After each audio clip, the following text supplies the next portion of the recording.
आप सभी को मेरा नमस्कार। महाराष्ट्र डाक सर्किल की बातचीत या मराठी में हितगुज वेबिनार सीरीज में आप सबका हार्दिक स्वागत है। महाराष्ट्र सर्किल के स्टाफ को प्रेरणा देने, अपने दैनिक जीवन में कोविड-19 महामारी से संबंधित विभिन्न प्रकार की परेशानियों का मुकाबला करने और नई हॉबीज़ में इंटरेस्ट क्रिएट करने के उद्देश्य से एक वेबिनार सीरीज का आयोजन किया गया है। अब तक इसके 11 सत्र हो चुके हैं। कोरोना महामारी के लॉकडाउन के दौरान महाराष्ट्र डाक सर्किल ने सभी आवश्यक सेवाएं अपने कस्टमर्स को निरंतर उपलब्ध कराई हैं। इस दौरान हमारे कर्मचारियों ने कई तरह की शारीरिक, मानसिक और स्वास्थ्य संबंधित कठिनाइयों का सामना किया है।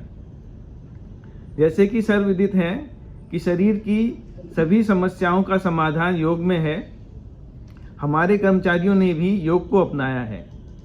हम समय समय पर इस संबंध में पोस्टल डिवीज़न और सर्किल लेवल पर अपने स्टाफ को प्रोत्साहित करते रहे हैं। 21 जून 2015 को पहला योग दिवस मनाया गया। इस साल कोविड-19 की महामारी के दौरान योग का महत्व और भी बढ़ गया है। इसलिए महाराष्ट्र पोस्टल सर्किल का प्रयास है कि हमारे सभी कर्मचारी और उनकी फैमिलीज योग को अपनाएं। योगः चित्तवृत्ति निरोधः के सूत्र का प्रतिपादन कर महर्षि पतंजलि ने विश्व का पूर्ण कल्याणकारी योग दर्शन से साक्षात्कार कराया। आज हमारा सौभाग्य है कि विश्व योग दिवस के अवसर पर अंतर्राष्ट्रीय ख्याति प्राप्त योग गुरु डॉक्टर हंसाजी जयदेव योगेंद्र हमारा मार्गदर्शन करने के लिए इस वेबिनार में हमारे साथ हैं। मैं महाराष्ट्र पोस्टल सर्किल की तरफ से डॉक्टर हंसा जी का और उनकी शिष्या का हार्दिक स्वागत करता हूं।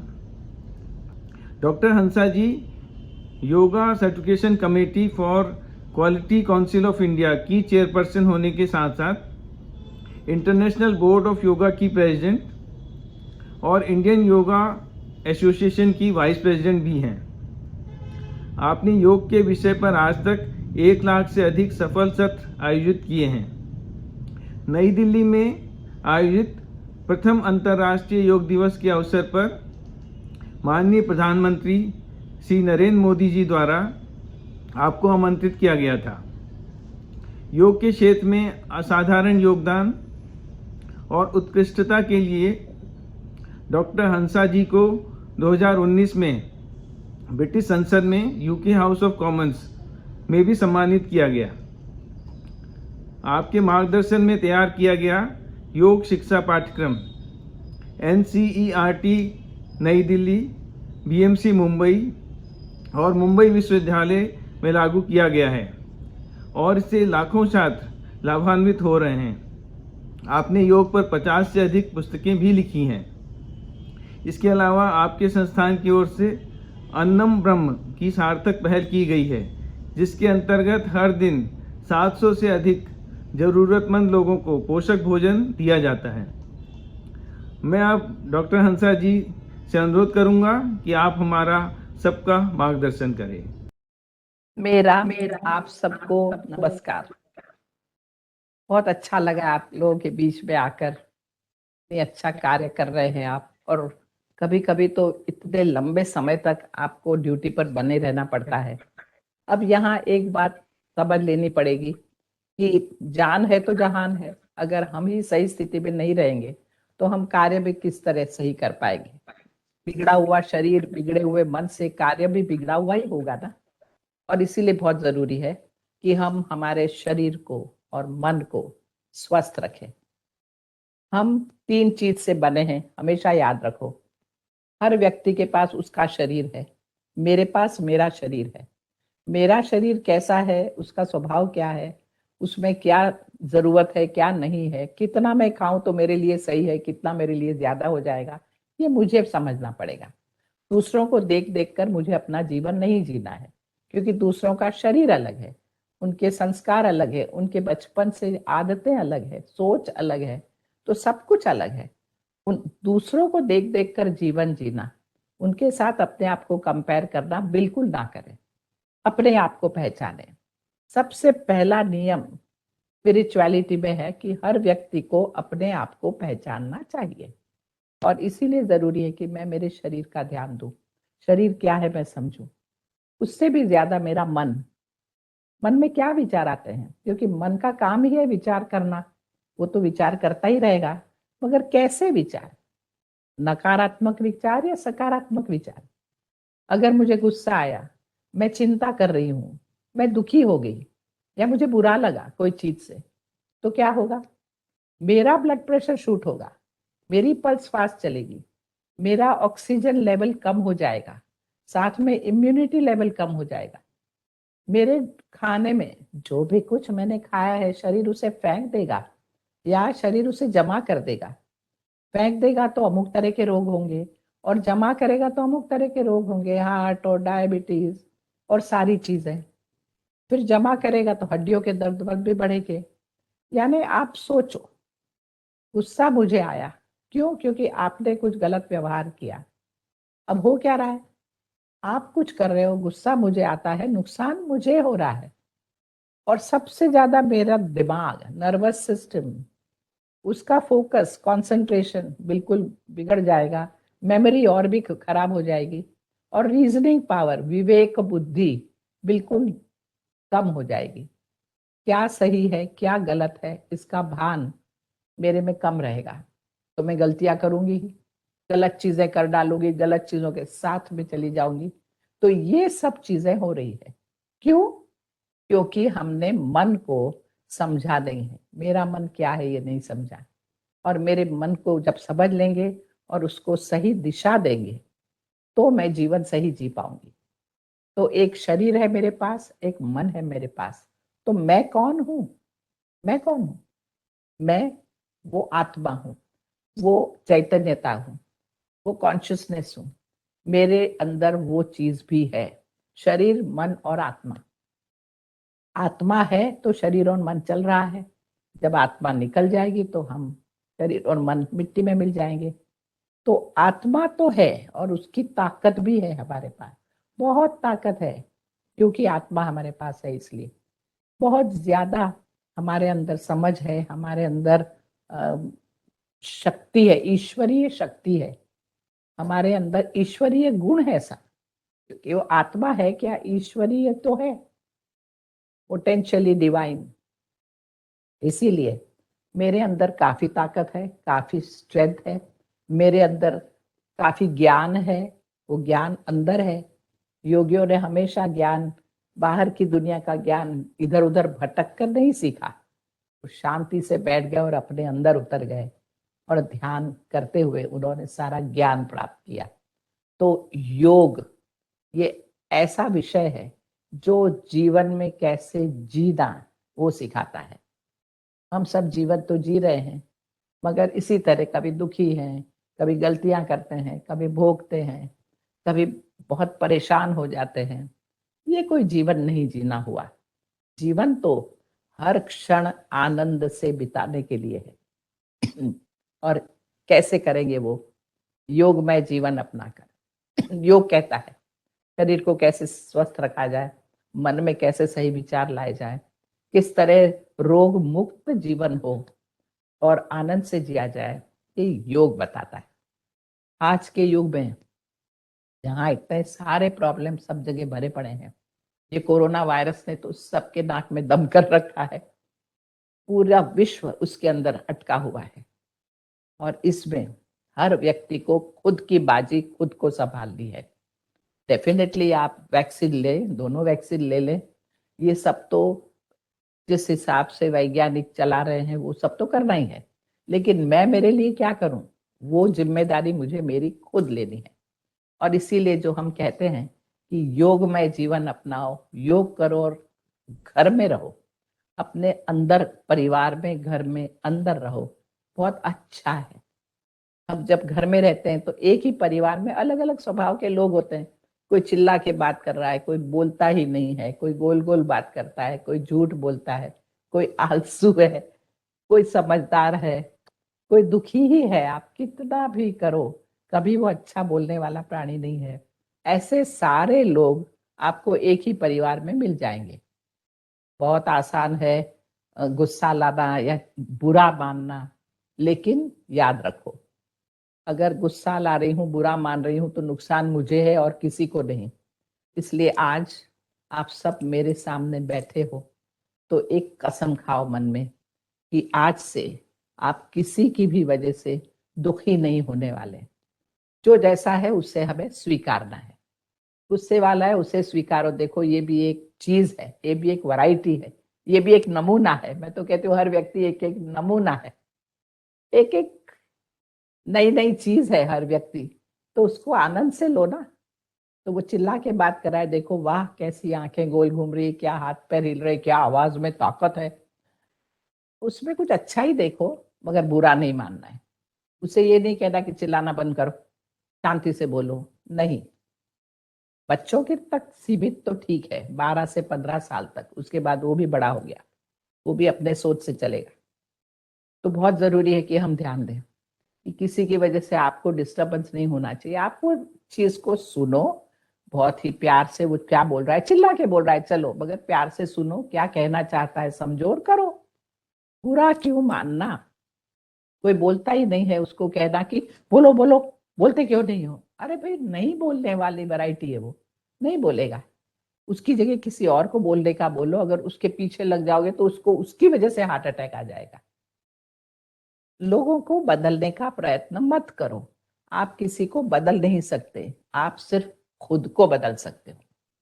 मेरी अपनी सोच बदल सकते हो, जीवन जीने का तरीका बदल सकते हो, जीवन को अलग दृष्टि से देख सकते हो और आनंद ले सकते हो। ये आप कर सकते हो और ये योग कहता है। तो अब ये सारी बातें सुनने के बाद में अब हम हमारे प्रश्नों की ओर बढ़ेंगे। ये सब सुनने के बाद में क्या क्या प्रश्न आपके दिमाग में आ रहे हैं, आप जरूर पूछिए और मैं इसको आगे बढ़ाऊंगी। कहिए। डॉक्टर हंसा जी, योग के विषय में आपने अत्यंत उपयोगी जानकारी दी। जन जन तक डाक विभाग की सेवाएं पहुंचाने वाले हमारे डाक कर्मियों के लिए आज का सत्र बहुत ही ज़्यादा लाभदायी रहेगा। इस सत्र में हमारे अधिकारियों और कर्मचारियों में अपार उत्साह है और उन्होंने बहुत से प्रश्न किए हैं। इनमें से कुछ महत्वपूर्ण प्रश्नों को मैं आपके समक्ष रखना चाहूँगा। पहला प्रश्न है कि योग साधना में ओंकार उच्चारण के महत्व के बारे में बताएं। अब योग में प्राणायाम की बात आती है। देखिए, मन तो ऐसा चंचल है, इधर उधर भटकता ही रहता है। मन पर यूं ही काबू पाना इतना आसान नहीं है, उसके लिए समय लगता है। आप कहो मुझे गुस्सा आए ही नहीं, अब समझदारी आ गई है, एक समझदारी आ गई, ताकत आ गई, गुस्सा नहीं आए, मगर आएगा। इतना ही है कि जब आए तो कितनी जल्दी वो निकल जाए, वहां हमें ध्यान देना है। तो मन को साधने के लिए योग में आसन तो बताए ही हैं, क्योंकि आसन पर मन अटकेगा तो मन शांत होगा। लेकिन प्राणायाम बताए हैं, और आपने चूंकि ओमकार की बात की, वो एक प्राणायाम है जिसका नाम है भ्रामरी प्राणायाम। और क्या होता है, मन को पकड़ना तो डिफिकल्ट है, मुश्किल है, लेकिन सांस को तो आप पकड़ सकते हो। सांस तो आती जाती रहती है, तो सांस पर ध्यान केंद्रित करो और मन शांत हो जाएगा। तो यहाँ ओमकार है। ओम शब्द ही एक संपूर्ण शब्द है। ओम बोलने में, ओम, ये बोलने में आपके अंदर जो स्पंदन होता है बहुत अपरंपार है। वो स्पंदन ऐसी चीज है कि जो कोरोना जैसे वायरस को फैलने से रोक देगा, क्योंकि ये वाइब्रेशंस शरीर के अंदर हम कर रहे हैं। आजकल होता क्या है, जरा कोरोना का इन्फेक्शन आया तो वो शरीर में फैल जाता है, पेट को नुकसान करता है, आंखों को नुकसान करता है, शरीर की जो ऊर्जा है उसको एकदम कम कर देता है, थकान आ जाती है, यहाँ वहां दुखता है, सर दर्द होता है, क्या क्या होता है, प्रेशर ऊपर जाता है, क्या क्या होता है। लेकिन अगर ये करना शुरू करोगे तो कहीं भी वो फैलेगा नहीं, वो आया है चला जाएगा। अब इसको, ओम शब्द का तो महत्व है ही, क्योंकि वो संपूर्ण शब्द है जिसमें सारे शब्दों में जो हमारे शरीर के अंदर मसल्स का उपयोग होता है, जैसे नाभि का उपयोग होता है, हृदय से लगा के गला, गले की मसल्स, लिप्स, जीभ, तालू, साइनसिस और स्वर, ये सब का उपयोग होता है अलग अलग शब्द का उच्चारण करने में। और ये एक ओम शब्द है जिसमें सारे अवयव का उपयोग हो जाता है और इसीलिए वो संपूर्ण शब्द का है। ब्रह्मांड में भी यही आवाज आती रहती है, ये आवाज पूरे ब्रह्मांड में। नासा ने रिसर्च करके ढूंढा और योगी तो कह ही रहे हैं कि ये यूनिवर्सल साउंड है, ब्रह्मांड की आवाज। अब ब्रह्मांड के साथ जुड़ने के लिए ये शब्द योगियों ने कहा, और योगियों ने ये भी कहा कि ओम मंत्र की तरह है, उसका उच्चार करो। तस्य वाचकः प्रणवः तद जप तद अर्थ भावनम, उसका जाप करो, उसके अर्थ को समझो, उसके भाव को समझो। ओम जैसा संपूर्ण है, ओम मतलब ईश्वर, ईश्वर के सारे गुण। तो जब हम ओम कहेंगे तो गुणों के बारे में सोचें कि आपको वैसा बनना है और आप उसकी ताकत ग्रहण करोगे और आप ये उच्चारण करोगे। तो उसका तरीका ये है कि आप सांस पर ध्यान केंद्रित करें, लंबा सांस अंदर लें और फिर सांस को रोकें और फिर आवाज पर ध्यान दें जो गले से आ रही है। और ये आवाज, हम कोई भी आवाज जब निकालते हैं गले से तब सांस बाहर ही निकलती है, सांस अंदर लेते वक्त आवाज नहीं हो सकता, आवाज सांस छोड़ने में होता है। तो आपको सांस छोड़ने पर ध्यान नहीं देना, आवाज पर ध्यान देना है। तो सांस अंदर लें, रोके और फिर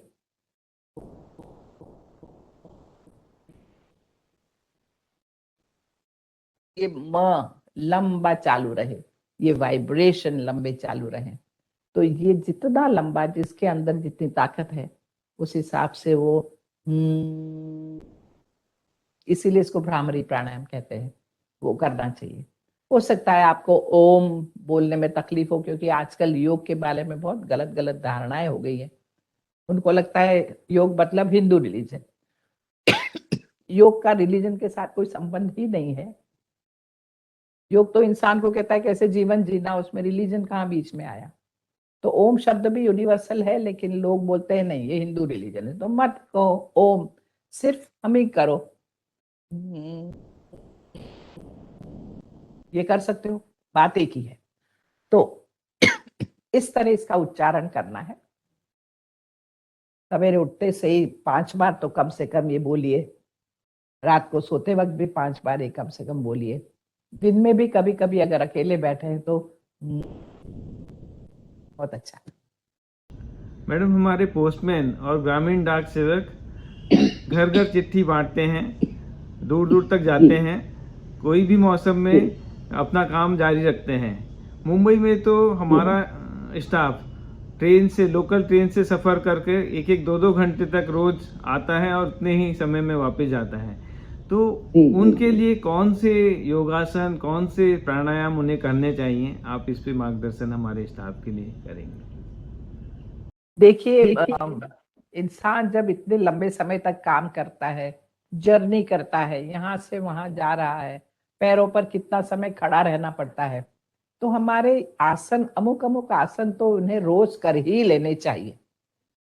सबसे पहले जैसे ही आप सो के उठते हो, मैं बताती हूँ, आप लेट जाइए, ध्यान दीजिए कि आप सो के उठे हो, 1 या 2 लंबे सांस लीजिए पहले तो, क्योंकि शरीर में वो ऊर्जा आनी चाहिए अंदर। पूरे विश्व का, कायनात की सब ताकत अपने अंदर लानी है, और इसे लंबे 2-3 बार सांस लीजिए और फिर पूरे शरीर को खिंचाव दीजिए, क्योंकि शरीर अकड़ गया है बेड में, बिस्तर में। इसलिए यस्तिक आसन, स्टिक पोज, सांस अंदर लेते हुए दोनों हाथ को ऊपर ले जाएं और दोनों पैरों की उंगलियों को बाहर की तरफ खींचे, यानी पूरे शरीर को आपने तनाव दे दिया है। थोड़ी देर वहां रुके और फिर वापस सांस छोड़ते हुए हाथ और पैर दोनों को सही स्थिति में ले आए। बहुत सिंपल सी चीज है, हर व्यक्ति कर सकता है, कोई भी रोग क्यों ना हो कर सकता है। एक बार फिर देखिए, सांस अंदर लेते हुए हाथ और पैर सब जगह ध्यान देना है और पूरा सांस अंदर लेना है। जब ऐसे हम पूरा सांस लेते हैं ना, तो सांस की जितनी भी मसल्स है उनका हम पूरा उपयोग कर रहे हैं। नहीं तो हम 1/3 मसल्स का ही उपयोग करते हैं। सांस छोड़ते हुए वापस पूर्व स्थिति में आ जाए, तो ये हमें करना जरूरी है। तो ये एक एक्सरसाइज है। दूसरा, दोनों पैरों को जोड़ दीजिए भद्रासन में, जिसको भद्रासन कहते हैं। पैरों को मोड़ो और उन्हें जोड़ लो। आप जब सोते हो ना, तब शरीर को ऐसा सीधा अकड़ करके लकड़ी की तरह मत सोया करो। पैरों को मोड़ा करो, पलाठी मार के पैरों को कर दिया। जैसे ये पलाठी मार के भी लेट सकती है। लेटो पलाठी मार के सुखासन में। सुखासन में ऐसे ही लेट जाओ, पैरों की नहीं, हाँ, लेटे लेटे सुखासन करो जी। ये एक तरीका है सोने का। एक पैर को सीधा कर दिया, ऐसे लेट गए। एक पैर को खड़ा कर दिया आड़ा, नहीं, जमीन पे ऐसा खड़ा कर दो, प्राणायाम 4 की पोजीशन ले लो, ऐसे लेटो। एक पाँव को एक के ऊपर चढ़ा दो, ऐसे लेटो। अलग अलग ढंग से लेटना चाहिए इंसान को। साइड में टर्न कर लो, साइड में टर्न करके दोनों पैरों को पास में मोड़ लो, मोड़ लो, ऐसे लेटो। ये सब तरीके हैं। इस तरह इंसान को लेटना जरूरी है। और सोना मतलब नींद में हमेशा पैरों को पास में लाके सोया करो। और भद्रासन भी करना जरूरी है। तो अब ये भद्रासन, और इसी में दोनों पैरों को जरा हिलाओ, जैसे बटरफ्लाई मूवमेंट करते हैं, तितली के पंख हिलते हैं ना, वैसे ये जरा हिलाओ।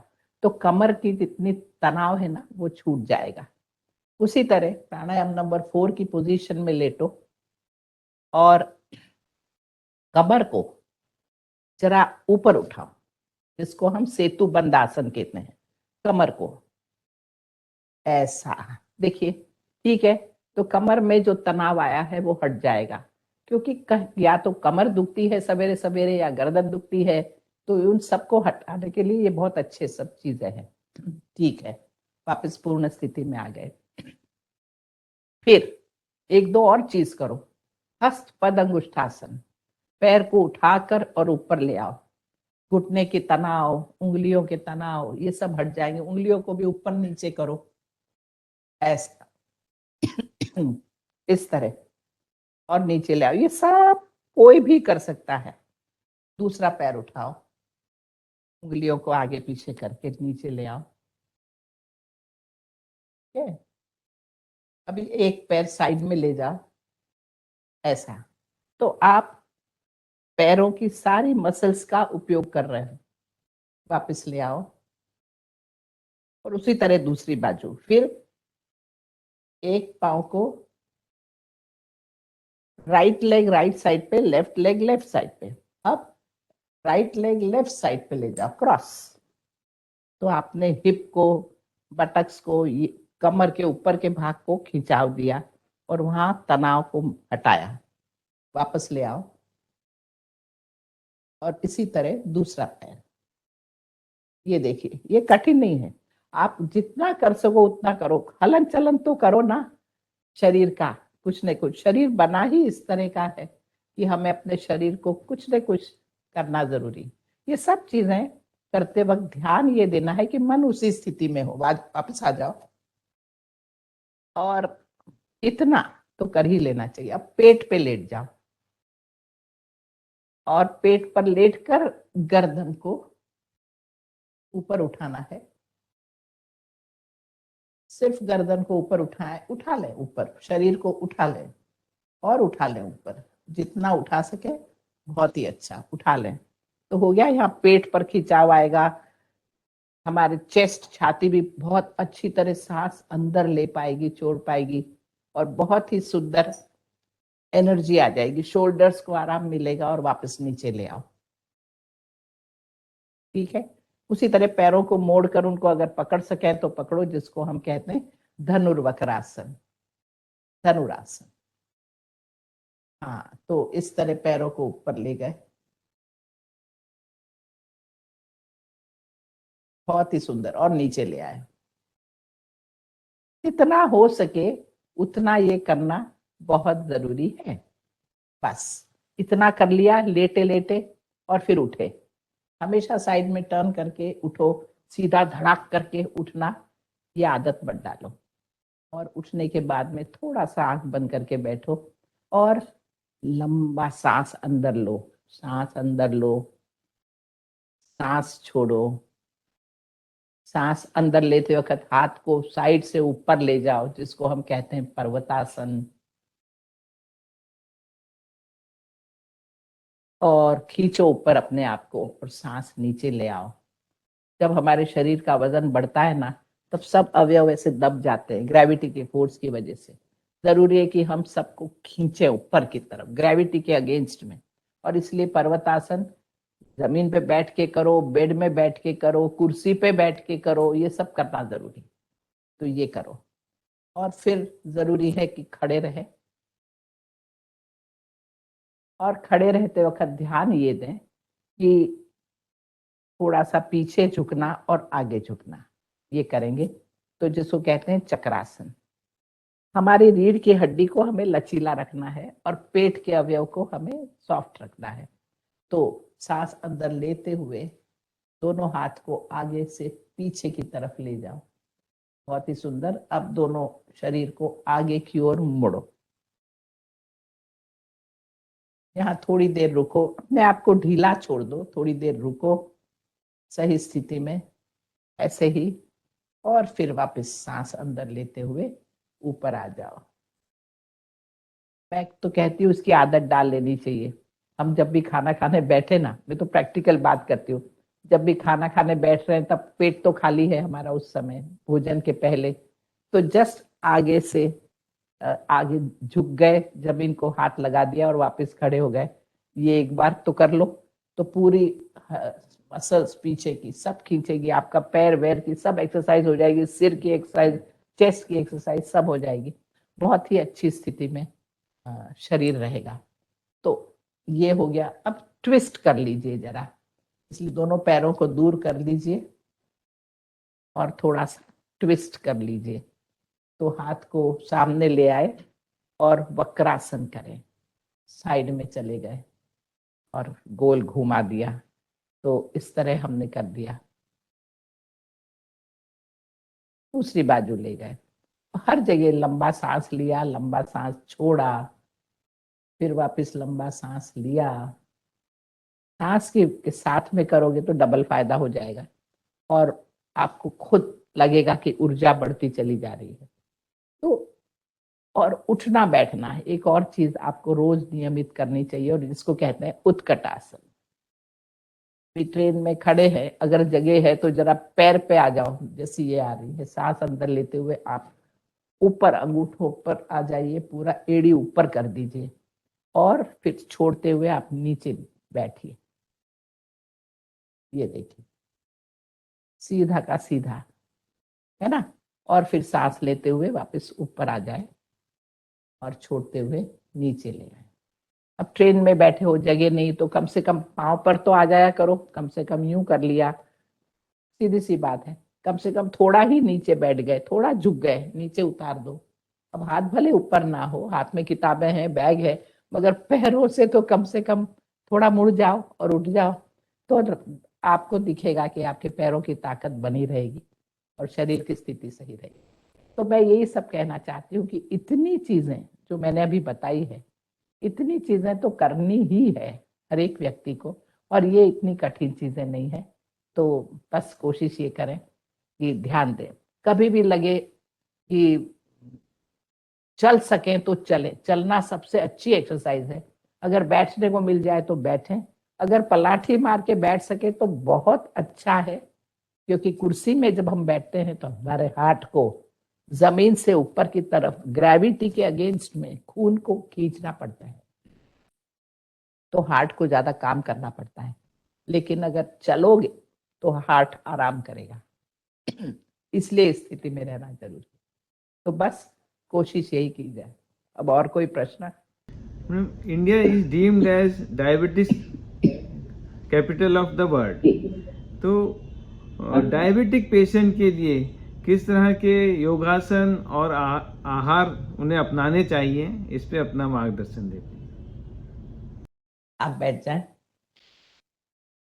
डायबिटीज एक ऐसा रोग है जो पुराने जमाने में राजाओं को हुआ करता था, मधुमेह, क्योंकि अच्छा खाना पीना और बैठ के चिंता करना, ये दो काम राजा करते थे और उनको डायबिटीज ही होता था। आजकल हर दूसरे आदमी को डायबिटीज हो रहा है, क्योंकि आजकल यही हो रहा है, तरह तरह का खाना खाना और जंक फूड सबसे ज्यादा खा रहे हैं आजकल। पैकेट खोला खाया, बॉटल खोली पिया, गलत गलत आदतें डाल रखी है, दारू पी रहे हैं, नशा कर रहे हैं, सिगरेट फूंक रहे हैं, कुछ न कुछ मुंह में चबा रहे हैं, कहते हैं सुपारी चबा रहा हूं, मगर साथ में वो सुगंध होती है और वो सुगंध में काफी टॉक्सिन्स होते हैं। ये सारे पैकेट्स खोला और खाया वाली चीजें गलत ही है। पहले राजा असली घी के खाना खाते थे, अभी हमारे पास ये असली घी की जगह, असली घी घर में पड़ा हो तो लोग नहीं लेते, जबकि घी एक चम्मच पेट में जाना ही चाहिए और एक बड़ा चम्मच तेल पेट में जाना चाहिए, छोटा चम्मच घी पेट में जाना चाहिए, ये जरूरी है। लेकिन लोगों का ध्यान दूसरी सब जगह हो गया, इसलिए थोड़ा सा अब कोरोना काल में हम सब परिवार घर में हैं, तो एक तो नक्की कर लो कि घर का खाना दिन में 4 बार खाना है। ब्रेकफास्ट, लंच, स्नैक और डिनर 4 बार पेट में खाना डालने के लिए मुंह को खोलना है। और सवेरे ब्रेकफास्ट में और चारों बार ग्लास भर के कुछ पीने को चाहिए हमेशा। पानी कभी भी खाने के साथ मत रखो, ग्लास भर के कुछ पीने को रखो। तो ब्रेकफास्ट में लोग अक्सर चाय लेते हैं, कॉफी लेते हैं या दूध लेते हैं, ये सब चीजें इतनी सही नहीं है। सही होगा पानी को, अदरक में, अदरक को स्मैश करके डाल दो, हरी चाय की पत्ती उसमें डाल दो, तुलसी के पत्ते डाल दो, पुदीने के पत्ते डाल दो, अगर जो भी चीज घर में हो ऐसी, उनमें से कोई भी चीज डाल दो, सब हो तो सब डाल दो, उबाल लो पानी को और फिर उसको छान लो और उसके अंदर फिर उतना ही दूध डालो, तो आधा दूध आधा पानी, वो आप पिए तो बहुत अच्छा है। उसमें आप गुड़ का पानी डाल दो या मिश्री, जो मिश्री होती है ना, खड़ी शक्कर, वो डाल के पियो, या फिर थोड़ा सा ठंडा करके शहद डाल के पियो। मतलब ये सवेरे का ब्रेकफास्ट होना चाहिए। ब्रेकफास्ट में और खाने के लिए कुछ नट्स हो तो अच्छा है, उबली हुई मूंगफली के दाने या बादाम 4-5, या अ, दूसरी सब चीजें जैसे पोहा है, उपमा है, इडली है या डोसा है, ये सब चीजें भी खा सकते हैं, लेकिन थोड़ी सी, क्योंकि ये सब ग्लास भर के लिक्विड पिया है। फिर 10-10:30 बजे फल खाएं, सब फल। और फलों में सबसे ज्यादा जरूरी है कि केला पेट में जाए, डायबिटिक केला नहीं खाएंगे। फल में नारियल, डायबिटिक जरूर खा सकते हैं, नारियल का ऐसे टुकड़ा खा लो, वो खा ले। और ऋतु फल, जो भी ऋतु के फल है वो खाएं। तो डायबिटीज में ऋतु के फल जरूर खाए जा सकते हैं, जैसे जामुन है, काला जामुन है, दूसरे जामुन है, आम के सीजन में एक स्लाइस आम है, एप्पल खा सकते हैं, ऑरेंज, मौसम्बी, संतरा आधा आधा खा सकते हैं, मगर ताजे फल। और सबसे ज्यादा अच्छा है नींबू पानी। तो डायबिटिक्स को आधा नींबू, 1 गिलास पानी और थोड़ा सा नमक गुनगुना अगर पिएंगे, बहुत फायदा करेगा इन फल के साथ में। तो ये ध्यान रखें। डायबिटिक्स में एक चीज जरूरी है और वो है मेथी, सूखी मेथी, मेथी दाना।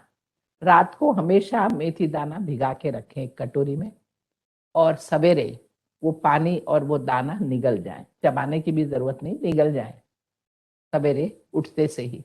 उठते से ही जरूरी है कि थोड़ा सा गर्म पानी पियो, उसके बाद ये मेथी दाना भी निगल जाओ, और उसके बाद में चाहिए तो नींबू पानी बना के पी लो। नींबू पानी, उसके अंदर थोड़ा तज, जिसको कहते हैं दालचीनी, और थोड़ा सा काली मिर्ची डालकर और वो पानी पी लिया जाए, बहुत फायदा करेगा। आंवले का पाउडर डाल दो पानी में, तो आंवले का पाउडर जो विटामिन सी का रिच सोर्स है, आंवला पाउडर, वो डाल के ले लिया। तो ये सारी चीजें डायबिटीज के लिए जरूरी है। 4 बार खाना खाना है तो खाने पर ध्यान देना है। लंच में रोटी सब्जी और छाछ ग्लास भर के, छाछ पीनी ही चाहिए, मतलब 1 से 2 गिलास भर के छाछ पीजिए और रोटी सब्जी खाइए। उगाए हुए मूंग, उगाए हुए मटकी, चौली, कोई भी ऐसी स्फुरित चीजें कुक करके खानी चाहिए। शाम को नाश्ते में नींबू पानी और मुट्ठी भर के चने, रोस्टेड चने होते हैं, वो चने खा लो मुट्ठी भर के, बहुत ही अच्छा रहेगा। या चने कुरमुरे खा लो, या पॉपकॉर्न, थोड़े से पफ्ड चीजें खा लो। मगर ये सारी चीजें शाम के नाश्ते में होती हैं। और फिर डिनर में एक बड़ा बिग बोल सूप ले लो, और चाहिए तो उसमें रोटी डाल के ले लो, या खिचड़ी और सूप खा लो। ये डिनर होता है। तो मैंने वीकली बता दिया है कि 4 बार खाना है और क्या क्या खाना है। अब खाने का समय बिल्कुल निश्चित होना चाहिए डायबिटिक्स के जीवन में। इधर से उधर समय नहीं बदलो। कितने भी आप बिजी हो, आप कहीं भी जा रहे हो, ट्रेन में ट्रैवल कर रहे हो, समय चला गया है खाने का, एक मुट्ठी भर के चने मुंह में डालना, उतना तो कर ही सकते हो ना समय पर, वो करो। साथ में लेके जाओ मुट्ठी भर के चने, साथ में लेके जाओ थोड़ा कड़क चपाती, रोटी, खाखरा जिसको बोलते हैं, या थेपला, थोड़ा सा साथ में हमेशा रखो। डायबिटीज को समय का अगर ध्यान नहीं दिया गया तो डायबिटीज को मैनेज शरीर नहीं कर पाता है। नहीं तो ऐसा आराम से मैनेज करता है कि आप डायबिटिक रहते ही नहीं हो। तो ये समय पर खाना, ये निश्चय रखो दिमाग के अंदर। दूसरा, डायबिटिक्स का जो स्वभाव है ना, उसे बदलना बहुत जरूरी है। वो स्वभाव होता है परफेक्शनिस्ट, हर चीज व्यवस्थित वैसी ही होनी चाहिए, और अगर वैसी नहीं हुई तो गुस्सा आता है, या बुरा लगता है, गुस्सा ना कर सके तो अंदर से गुस्सा आता है अपने अंदर। तो ये सब डायबिटिक का स्वभाव है। ठीक है, हर चीज परफेक्ट होनी चाहिए, मगर बाहर की दुनिया में अगर वैसी नहीं हुई तो बुरा तो नहीं मानो, गुस्सा मत करो, आप कर डालो जितना कर सको। लेकिन ये स्वभाव को बदलना जरूरी है डायबिटिक्स को। ऐसे चिड़चिड़े और गुस्से वाले होते हैं कि कभी कभी उस डायबिटिक के साथ में रहना मुश्किल हो जाता है। गलतियां होती, कभी कभी परिस्थितियां ऐसी होती है, आपने नहीं किया कोई चीज बराबर, तो डायबिटिक्स झट से बताएंगे कि बराबर नहीं हुआ, ये नहीं हुआ। मगर क्या अच्छा हुआ वो देखो, क्या अच्छा हुआ देखो, लोगों को जरा प्यार से उनसे कहो कि बहुत अच्छा कर रहे हो। ये शब्द उनके मुंह से निकलने चाहिए, और वो ज्यादा अच्छा रहेगा। देखिए, हर डायबिटिक वैसे नहीं होते, मगर मोटे तौर पर ये जो उनका स्वभाव है वो भी डायबिटिक का बहुत बड़ा कारण है। और आसन का जहां तक सवाल है, प्राणायाम बहुत उनके लिए जरूरी है। चलना जरूरी है, मतलब है ही। सवेरे कम से कम 45 मिनट डायबिटिक को चलना चाहिए, और शाम को आधा घंटा चलना चाहिए। तो सवेरे चलने के पहले थोड़े से पानी में 1 चमचा आंवला और थोड़ा सा हल्दी, थोड़ी सी काली मिर्ची डालकर उसे पी ले, और फिर चलने चले जाएं 45 मिनट, और आकर फिर नाश्ता करें। और उसी तरह शाम को आधा घंटा चले। चलो, वॉकिंग इज अ बेस्ट, क्योंकि चलते हैं तब सारे पाँव की मसल्स का सही उपयोग होता है। नहीं तो पैरों में गैंग्रीन बहुत कॉमन है डायबिटीज में, सेंसिटिविटी नहीं रहती, आंखों में तकलीफ होती है, तो ये जरूरी हो जाता है। फिर जरूरी है कि अपने पैरों का जरा ध्यान दें, नहाते वक्त जरा पैरों को सही स्थिति में रखें, हमेशा अपनी आंखों से देखें पैरों को कि कहीं कुछ गड़बड़ तो नहीं हो रही, और ध्यान दें। तो ये सब बातें हैं डायबिटिक्स के लिए। और सही समय पर सही दवा लेना, अगर दवा लेनी ही पड़ रही है, इंजेक्शन लेना पड़ रहा है तो जरूर लें, मगर समय के पाबंद होना, स्वभाव में प्यार लाना, और निश्चित रूप पे सही भोजन समय पर करना, ये सब डायबिटिक्स को करना जरूरी है। और डायबिटीज ठीक होता है, परिस्थिति नहीं खराब होती। आप अगर इंसुलिन पे है तो गोलियों पे आ सकते हैं, और गोलियां भी धीरे धीरे कम हो सकती है। ये सब पॉसिबल है, अनलेस जुवेनाइल डायबिटीज हो, आप पैदाइशी से ही पहले 10 साल में डायबिटीज आया हो, पहले 2 साल में, तो फिर उसके साथ आदमी जीता है, कोई प्रॉब्लम नहीं है। हाईली इंटेलिजेंट होते हैं डायबिटिक लोग, उन्हें बस अपने आप को इस तरह संभालना जरूरी है। हम हमारा प्रयास है कि हमारे सभी कर्मचारी योग से जुड़ें, लेकिन लोगों में जो एज होती है 40-60 से अधिक की उम्र वाले लोगों में संकोच होता है कि अब कैसे शुरू करें। तो इन लोगों के लिए कैसे ये योगाभ्यास को शुरू किया जाए, इस पे मार्गदर्शन करें। देखिए, एक तो ऐसा हो गया है कि योगाभ्यास मतलब बहुत कठिन कठिन, शरीर को तोड़ना मरोड़ना है, सिर के ऊपर खड़ा रहना है, सूर्य नमस्कार करना है, वगैरह वगैरह। ऐसा नहीं है। मैं जो सब बातें कर रही हूँ वो बात कर रही हूँ, एक तो आहार, समय, भोजन क्या करना चाहिए, कैसे करना, जीवन शैली की बात कर रही हूँ। दूसरा है थोड़ा चलना, थोड़े ये सब आसन करने जो मैंने बताए हैं। और तीसरा है कि टाइम टेबल बनाओ, समय के हिसाब से सब चीज करो। और चौथा है मन की स्थिति को सही रखो, कुछ भी हो जाए आपको डिस्टर्ब नहीं होना। योग ये सब है, योग ये है। और ये तो आप कोई भी समय कर सकते हो, 40 ही के बाद भी। 40 के बाद, 40-50, ये जो उम्र है औरतों की, ये उम्र बहुत थोड़ी कठिन जाती है, क्योंकि उनका मेनोपॉज होता है, फिर शरीर थोड़ा थोड़ा फूलने भी लगता है।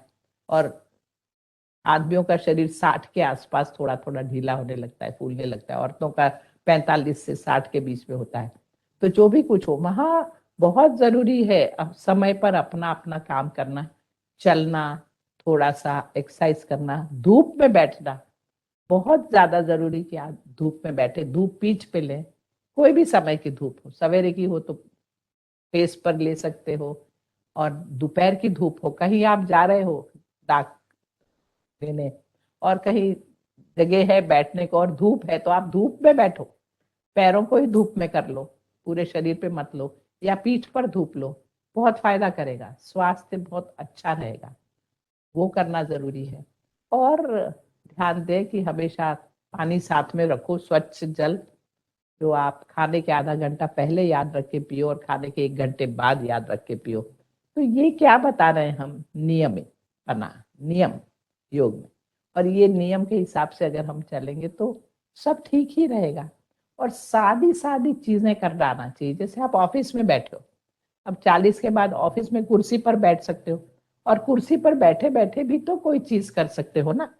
जैसे मैं आपको बता सकती हूँ, एक कुर्सी अगर आप ले लो, यहाँ कुर्सी रखो और आप कुर्सी पर बैठो। अब जैसे आप काम कर रहे हो, ऑफिस में हो, अब देखिए बैठ गए, अब बैठे बैठे भी आप अपने आप को, हाथ को ऊपर तो ले जा सकते हो। आप कंप्यूटर पर देख रहे हो, अब आंखें वहां है मगर हाथ तो ऊपर जा सकते हैं। देखो, हाथ को ऐसा खींच लिया, हाथ को आगे लेके थोड़ा सा ट्विस्ट कर लिया, है ना। हाथ को आपने पीछे से पकड़ लिया, गोमुखासन की तरह थोड़ा हाथ को ऊपर ही ले गए। इससे गर्दन पे जो तनाव आता है ना, कंप्यूटर पर आजकल बैठ के काम करने का, वो सब आप बैठे बैठे भी अपना शरीर का ध्यान दे सकते हो। पैरों को थोड़ा सा ऊपर उठाओ, जमीन पर से थोड़ा ऊंचा कर लिया, तो घुटने के दर्द कभी नहीं होंगे अगर पैरों को ऊंचा करके थोड़ी देर रुके हो और अंगूठे को अंदर ले लिया हो थोड़ा, तो पैर घुटने के दर्द कभी नहीं होंगे आगे जाके। और ये आदत डालो बैठे बैठे कुछ करने की। अगर कुर्सी बड़ी है तो पलाठी मार के भी बैठ सकते हो कुर्सी पे, पाँव लटका के बैठने की जरूरत नहीं है। और आगे झुकने का काम करो, थोड़ा सा आगे झुक जाओ, जमीन को हाथ लगा लो। ये जो सूर्य नमस्कार जैसा हम बताते हैं, बैठ के भी किया जा सकता है, इस तरह कर लो। आगे झुक गए और बैठ गए, हाँ ऊपर आ जाओ। अब एक बाजू ले जाओ, ये सीधा हाथ दूसरे पैर पर ले जाओ और ऊपर दूसरा हाथ ऊपर ले जाओ और देखो कोणासन की तरह। ये देखो, इस तरह कर दिया तो पूरा सर्कुलेशन, सर्दी खांसी कभी नहीं होगी, साइनसेस ठीक रहेंगे। ये देखिए, ये कर दिया। लंच टाइम होता है और अगर अपन ऑफिस में है या घर में है तो थोड़ा कुर्सी के ऊपर खड़े हो जाओ, मतलब आप साइड में खड़े हो जाओ, हाँ बस। और पैर को पीछे ले जाओ जरा, ये पीछे ले गए पैर को, दूसरा पैर ले आओ। ये पीछे पैर ले जाना है, किडनी को बहुत आराम मिलेगा। आप बैठे रहते हो तो किडनी पे दबाव बना रहता है, कितने प्रॉब्लम बढ़ गए किडनी के। अभी ये थोड़ा सा करने में क्या अपना नुकसान हो रहा है किडनी पर, हमेशा सर्कुलेशन बढ़ रहा है। थोड़ा ट्विस्ट भी कर लिया, जैसे हमने पहले बताया था, वक्रासन, ट्विस्ट कर लो साइड में, पीछे देख लो, उस तरफ देख लो, ये तो कर ही सकते हैं ना। तो कुछ न कुछ हमारे शरीर के साथ करना, तो ये एक हमारा धर्म है, अपना कर्तव्य है, खुद को सही स्थिति में रखना। आपको सब परिस्थिति सही हो, आप 1 घंटा बैठकर आसन करने के लिए आपकी गुंजाइश हो, वो तो मेरे को भी नहीं मिलता, इतना आराम समय नहीं होता। लेकिन जरूरी यह है कि जो भी कहीं है, ऑफिस में ही बैठ के चल रहे हो, खड़े ही हो तो चल लो थोड़ा, एक जगह खड़े रहने की जगह बैठने को मिले तो बैठ गए, बैठ के ही कुछ कर लिया। ये सब हमें करना आना चाहिए। उत्साह लाओ जीवन में, उत्साह कम मत करो। और औरतों के जीवन में उत्साह कम हो जाता है क्योंकि बच्चे बड़े हो गए, तो किसी को आपका लिए कुछ समय है नहीं, किसी को आपकी जरूरत भी नहीं है, सब अपने अपने जीवन में व्यस्त है, तो फिर अकेलापन आ जाता है। अब योग अगर सीखा हो तो आपको कभी भी अकेलापन नहीं महसूस होगा, क्योंकि आप कुछ न कुछ करते रहेंगे, या तो शरीर के लिए या मन के लिए या आत्मा के लिए, ओम वगैरह की चीजें, या सांस के पर ध्यान देंगे, सही खाना खाएंगे, उत्साह लेंगे, इतना आनंद आएगा। और मैं तो कहती हूँ कि 40 के बाद 50 के बाद कुछ नया नया सीखो। अभी तो ऑनलाइन पे हमारे सारे कोर्सेज आ रहे हैं, 21 दिन का बेटर लिविंग कोर्स, 1 महीने का कोर्स, वो ज्वाइन कर लिया, 1 1.5 घंटा वहां साथ में आसन प्राणायाम कर लिए, या डांस थोड़ा सीखो, थोड़ा गाना सीखो, ये सब बहुत जरूरी है, या गार्डनिंग थोड़ा कर लिया। जीवन में आनंद लाओ, उत्साह लाओ, ये जरूरी कहिए। आजकल कोविड 19 की महामारी में लोगों को मेंटल टेंशन और मानसिक तनाव बहुत ज़्यादा है, तो इसको दूर करने के लिए क्या करना चाहिए? ये अभी बहुत ही इस समय बहुत ज़रूरी है। देखिए, हमारे में मानसिक तनाव क्यों आता है? कि मन विचारों में बंध गया है। क्या होगा, मुझे अगर हुआ कुछ तो क्या होगा, कैसे करेंगे? ये जो हम आगे का विचार करते हैं ना, क्या होगा, ये मन को यूं ही चला रहे हैं। मन को कब चलाना चाहिए? जब हमें काम करना है, सोच कर काम करना, वहां मन की जरूरत है।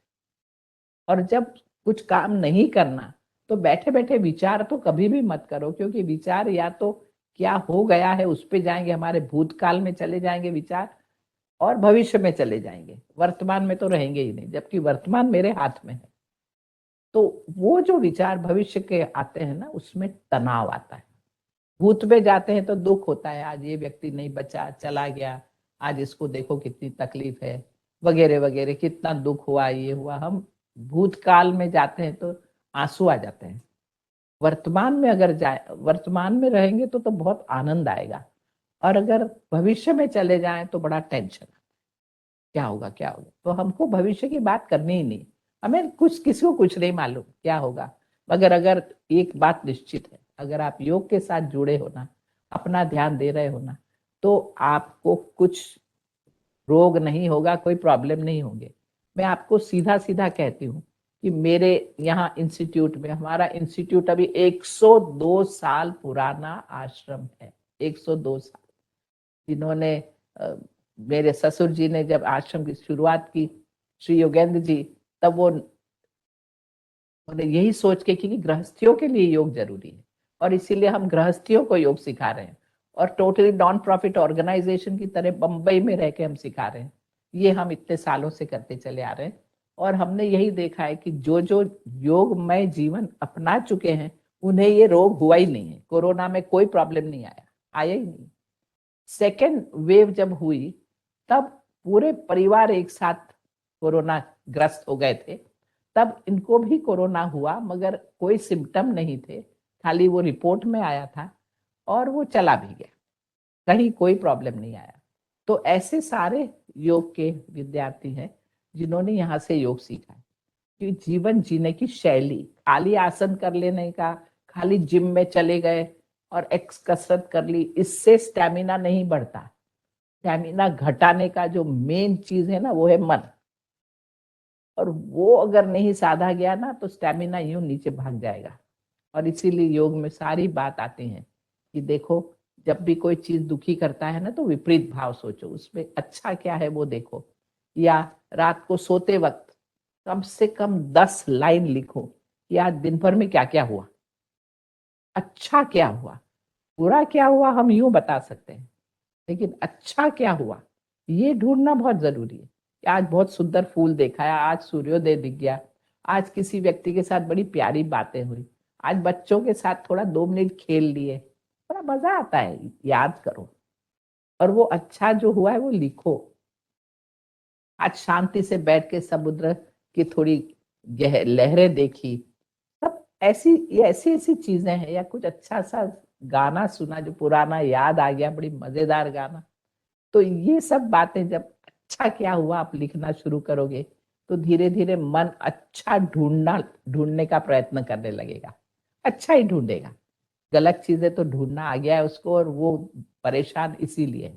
अब अच्छा ढूंढो, और रात को ये लिखकर और फिर सोने के पहले ये मोबाइल और वो सारे कंप्यूटर उसको बाजू में करो। आधा घंटा पहले, मैं तो 1 घंटा पहले की बात करती हूँ, मगर कम से कम आधा घंटा पहले। और क्या अच्छा है वो लिखो, कुछ अच्छा सोचो, आनंद में आओ और फिर लेटो। और लेटने में भी थोड़ा सा ये प्राणायाम करो, ऑल्टरनेट ब्रीदिंग। तो नाक को देखो इस तरह, विष्णु मुद्रा लीजिए और नाक को इस तरह पकड़िए। तो एक बाजू से सांस लिया, दूसरी बाजू से छोड़ा, दूसरी बाजू से सांस लिया, पहली बाजू से छोड़ा।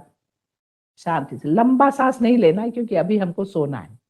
दिन में जब ये करेंगे तब लंबा सांस ले सकते हैं, लेकिन रात को सिर्फ हल्का सा सांस लेना है और छोड़ना है।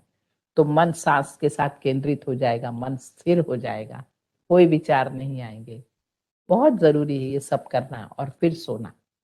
तो आखी जो नींद है ना 8 घंटे की, आपको पता है 33 33 इयर्स, साल हम सोने में बिताते हैं हमारी जिंदगी के। अब वो कितने जरूरी है, और वही अगर हम बराबर ना करें तो गड़बड़ कर रहे हैं। आप कितना भी काम करो, काम से कभी किसी का नुकसान नहीं होता है, लेकिन अगर आप नींद नहीं दोगे तो बहुत ज्यादा नुकसान होगा, और इसीलिए नींद देना जरूरी है।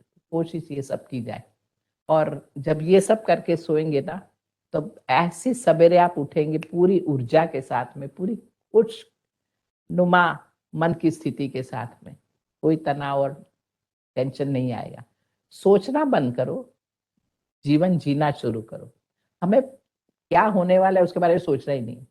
अगर मन क्या होने वाला है पे गया या क्या हो चुका है उस पे गया, इसका मतलब आपका मन को अभी काम नहीं है। इस समय आप फ्री बैठे हो, काम दे दो, कुछ कुछ पढ़ना, कुछ लिखना, कुछ क्रिया करना, तो मन सही रहेगा। मन को साधना है। योगी कहते हैं कि इंसान के मन को ट्रेनिंग देनी बहुत जरूरी है, और वो देना है। कहिए। आज की यंग जनरेशन जो कि हाई इंटेंसिटी वर्कआउट्स पे ज़्यादा पसंद करती है, तो उनके लिए योग को अपनाने के लिए क्या तरीके हैं? आपको मालूम पड़ना चाहिए कि ये जो जिम और ये सब जो एक्टिविटीज है, इसका सीधा संबंध आप दिन में क्या क्या करना चाहते हो उस पर है। अगर आपको फिजिकल जिमिंग करना है तो आपकी जीवन शैली भी वैसी ही होनी चाहिए कि आप भाग दौड़ कर रहे हो, खूब वजन उठा के यहाँ चढ़ रहे हो, वहां चढ़ रहे हो। आप को बहुत ही स्थिति में, ऐसी स्थिति में है, आपकी शरीर से काफी मेहनत मुशक्कत करनी पड़ रही है।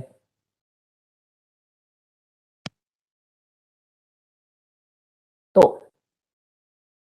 ऐसी अगर जीवन शैली है तो जाइए जिम में और मसल्स को और बनाइए। आपको बॉडी शो आपका विषय है कि शरीर को दिखाना है, एक्टिंग करनी है, ये करनी है, तो जिम में जाइए और एक एक मसल्स को ठीक ठाक करिए और वगैरह वगैरह करिए। मगर अगर आपकी जीवन शैली ये है कि आप ऑफिस में काम कर रहे हो, आप पढ़ रहे हो, आप भाग रहे हो, ये कर रहे हो, सिर्फ जिम के समय आप फिजिकल एक्टिविटी कर रहे हो, बाकी नहीं, तो ये जिम आपको नुकसान करेगा, फायदा नहीं करेगा। क्योंकि जिम में जाके मैंने देखा है यंग यंग बच्चों के शरीर का लचीलापन ही खत्म हो जाता है। वो ऐसे अकड़ जाते हैं, मसल्स बन गई, अकड़ गए।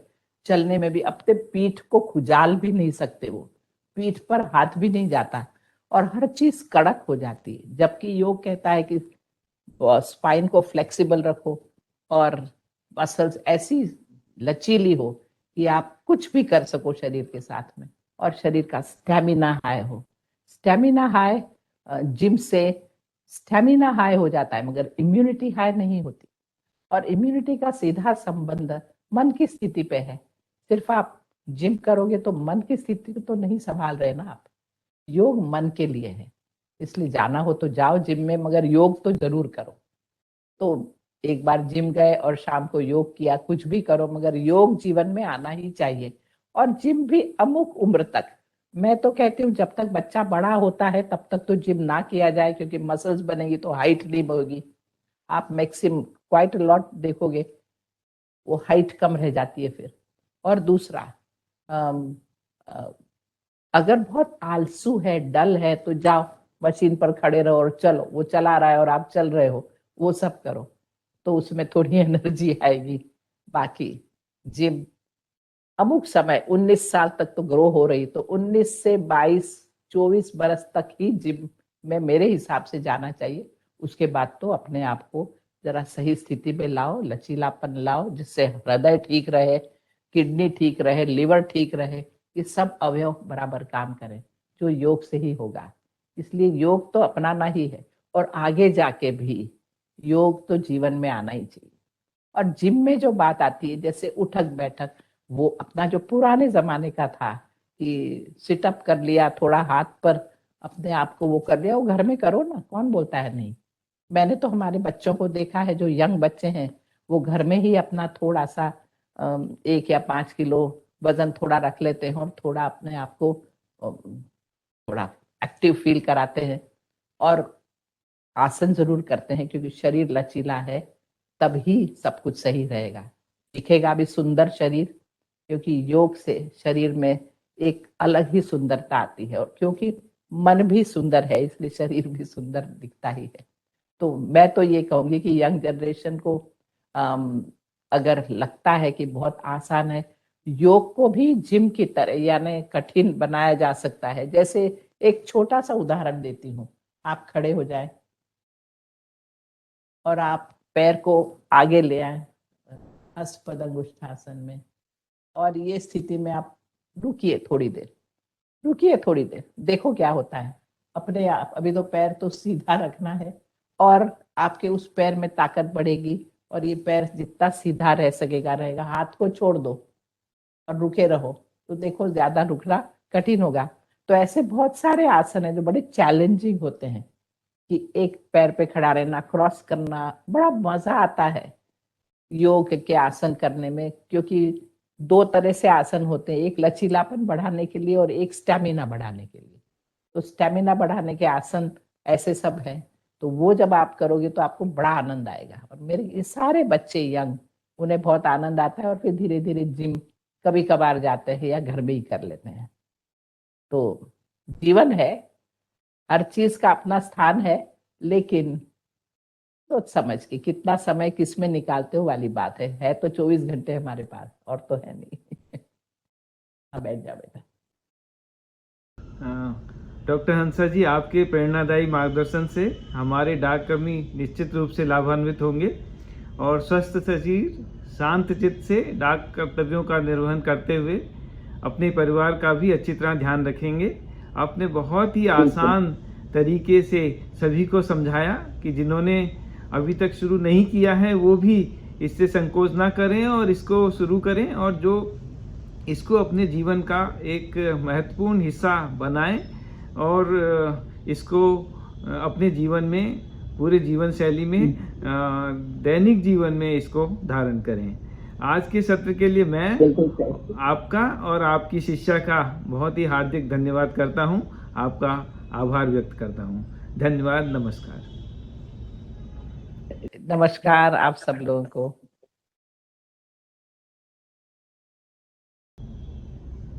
Thank you madam.